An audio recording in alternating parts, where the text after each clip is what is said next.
I'd like to begin with a story. This is the story of a young boy who became bar mitzvah. We'll call him Shmuel. Shmuel worked hard for months and months, learning his Torah reading, his Haftorah, and studying Jewish laws, customs, and history. His parents worked for months and months as well. They drove him to Hebrew school, purchased a tallis, and planned a party. The big bar mitzvah day came and it was a huge success. Shmuel prayed very well and gave an engaging, eloquent speech, not unlike this one. After the prayer service, friends and family gathered at Shmuel's home to celebrate. There was food, drink, dancing, and singing, and guests stayed late into the night. As the night went on, they brought out an old family heirloom, a set of 12 silver teaspoons. Some of the guests used these to stir their coffee or tea as they sat and celebrated and talked. As the party was coming to an end, someone cleaning up in the kitchen ran into the other room, yelling, everybody, please help us. We only have 11 spoons. We're missing one. These were my boobies from Europe. They're 100 years old. Please help us find it. Immediately, everybody is standing up, looking under seats and in corners of the room, trying to find the missing teaspoon. Eventually, someone thinks, I'm going to be accused of stealing this spoon. I'd better show that I don't have it. And so he stands up, turns out his pockets, which are empty, and all the other guests do the same, standing up, turning their pockets inside out, but no spoon.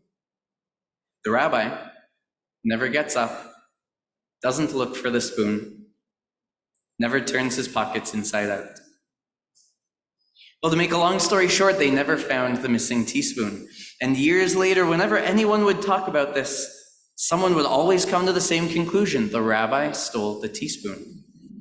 And every time defenders would stand up and say, no, that's ridiculous. What kind of the rabbi would never, he doesn't need a spoon, he wouldn't steal. What are you saying? Well, they never found the teaspoon. Fast forward a few years and Shmuel has graduated from law school. His parents are thrilled. He's found a job back in his hometown and he's been working there for a few weeks. The rabbi is taking a graduate course downtown. Walking down the street one day, Shmuel runs into the rabbi who he hasn't seen since his bar mitzvah at the bus stop. They exchange a few pleasantries, catch up a little bit, and they learn that they take the same bus 3 or 4 days a week. So they start riding together, meeting in the morning, sometimes at the end of the day riding home too. After a few months of riding the bus together, talking, becoming friends, Shmuel decides to say something. He brings up the missing teaspoon. He says, "Rabbi, you and I have been riding this bus together for months now. We've become good friends. We go back years and years. My family knows you well. Do you remember that missing teaspoon at my bar mitzvah?" Rabbi says, yes, I remember. Shmuel says, Rabbi, we never found that teaspoon, and I remember you never turned out your pockets. We're friends now, Rabbi, it's been many years. I just want to know, did you take that teaspoon? The rabbi responds, Shmuel, do you remember your bar mitzvah speech? Shmuel says, not really. It was years ago. How could I remember? Well, I do, says the rabbi. You talked about the beauty you had found in studying for your bar mitzvah, the fun you had in synagogue, how happy you were to be part of the community and part of synagogue life. So I put the teaspoon in your tallis bag for you to find next Shabbat when you came back to synagogue. You haven't found it yet?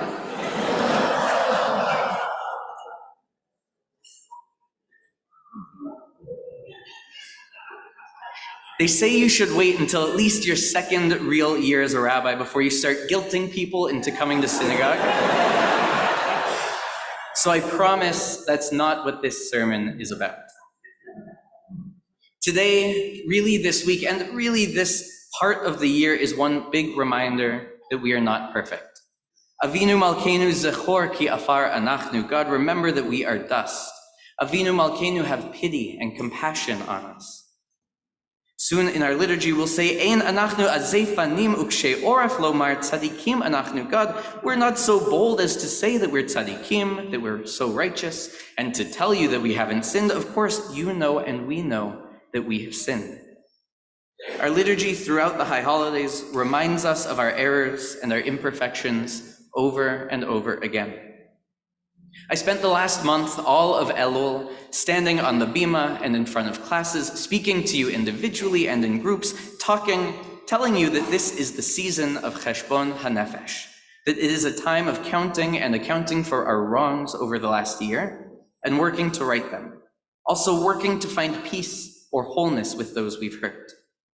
That this season, I said, it is important that we confront our realist selves as we take stock of what we accomplished and where we fell short over the last year. And that this is what it means. This is what Teshuvah means. Maimonides, or Rambam, the great 12th century philosopher and halachist, taught that there are 4 steps to Teshuvah. Number 1, recognize and discontinue the improper action. Stop doing the thing. Number 2, verbally confess the action. Number 3, regret the action. And number 4, determine never to repeat it. There is a 4a, 4.5, which says when faced with the opportunity to do the sin again, don't do it.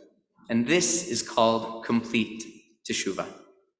Through the lens of Rambam's 4 steps, teshuvah feels like a very personal, individual endeavor, and it is. Somewhere within those steps, apology comes into play, and teshuvah becomes relational, an interaction or relationship between 2 people. But teshuvah at its core is internal, it's personal, it's individual. We often translate teshuvah as repentance, but in its purest form, the word comes from the root of the word for returning. And there's a lot of returning at this time of year. Our calendar has returned to the first month, to the beginning of the year. We return to the people we've wronged in the last year and ask forgiveness. Maybe some of us return to synagogue for the first time since last year. We all, through our own motivation, or because the liturgy pushes us to, return to the never-ending question never-ending conversation between ourselves and God, to the underlying question of how do we connect to the fact that we're Jewish? And we ask again what Judaism means to us.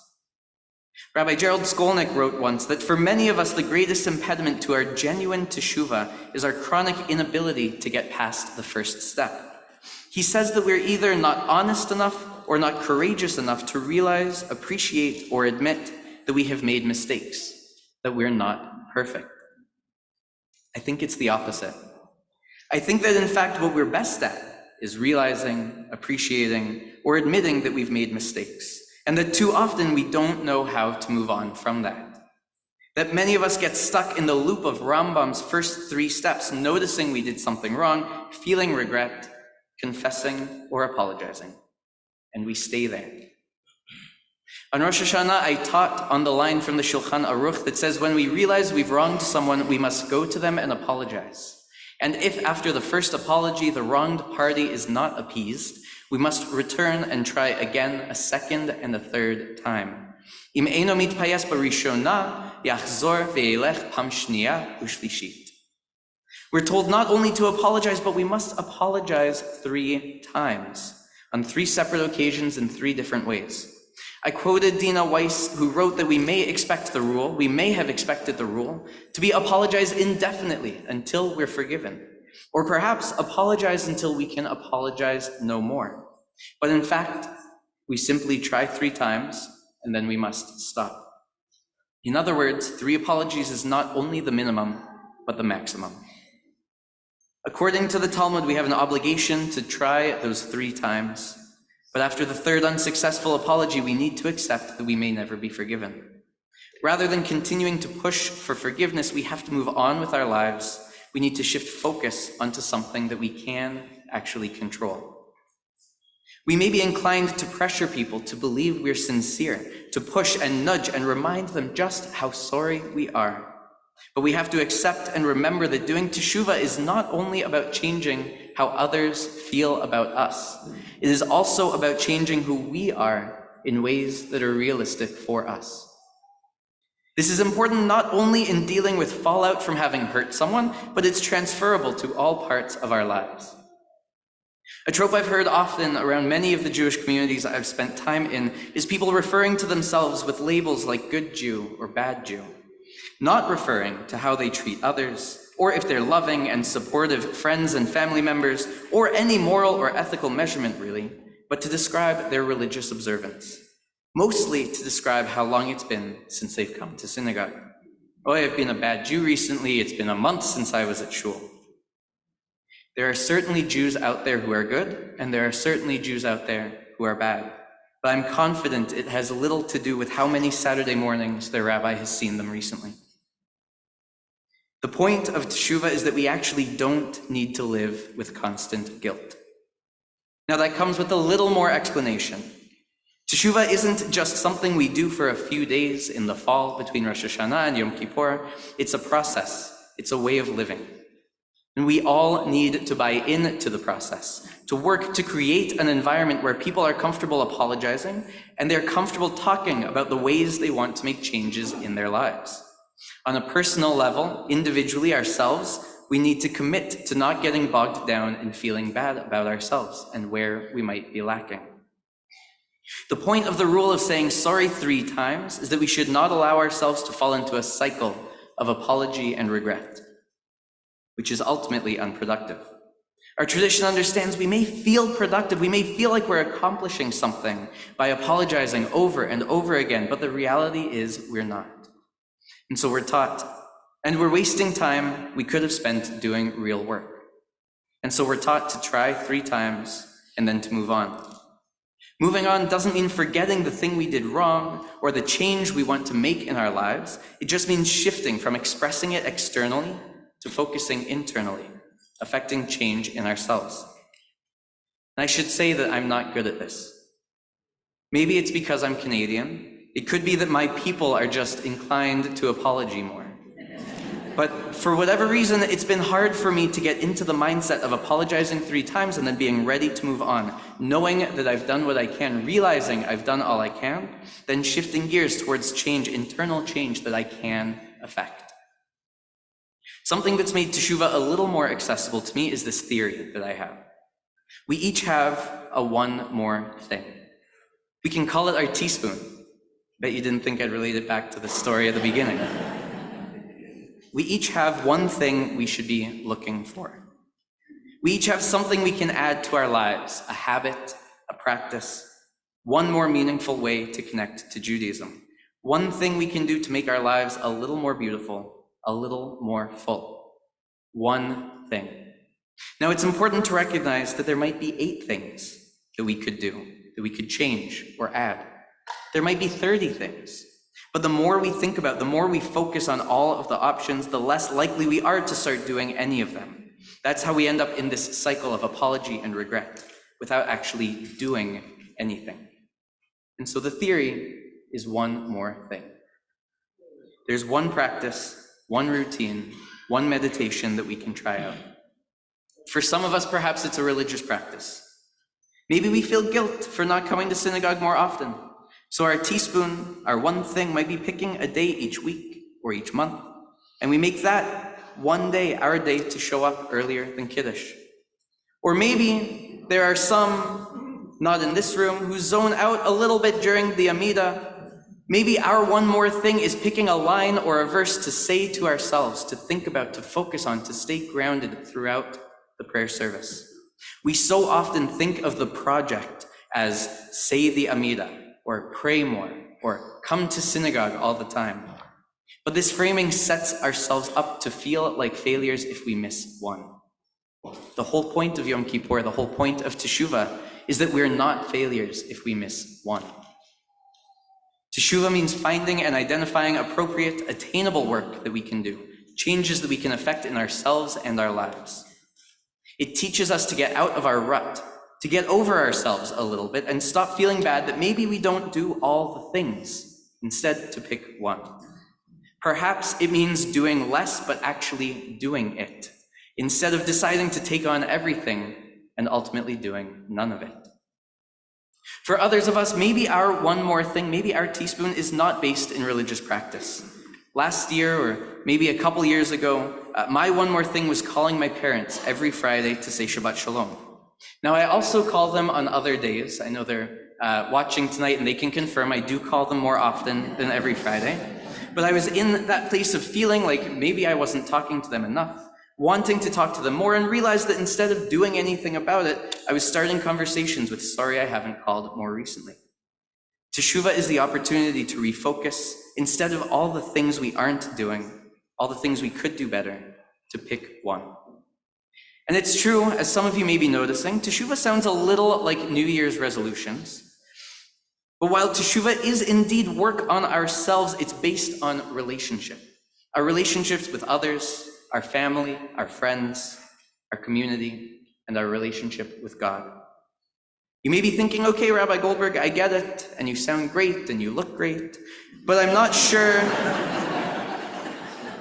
sure what my one more thing is. Where do I start? And my answer is, call me after the holidays, and we can talk about it together. Teshuvah isn't finished when we finish Ne'ilah tomorrow. It didn't start at Rosh Hashanah, and we're not done when we've heard the shofar blast tomorrow night. Teshuvah is realizing there's more we can get out of our lives, our Judaism, our relationships, and working on getting more out of those things. Building an environment where everyone can work on getting more out of those things. And that starts with picking one thing. We all know we make mistakes. We don't really need our liturgy to tell us that over and over, but it does. We all have things we'd like to do better in our Jewish lives, in our secular lives.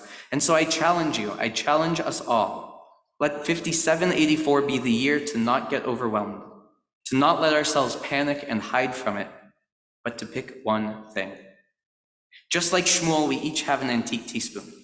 We all have something we're looking for that if we don't get overwhelmed or distracted, we can find in front of us. The high holiday season invites us to return to our truest selves, our deepest relationship with God, to acknowledge that we're not perfect, and at the same time, to decide to work on ourselves, to decide to not get discouraged. My prayer for us all is that we continue on this journey, that we experience Teshuvah, returning as a constant in our lives and in our community, that we are always able to return to God, to each other, and to ourselves, and that we never stop searching for our teaspoon. Gemar Chatima Tova.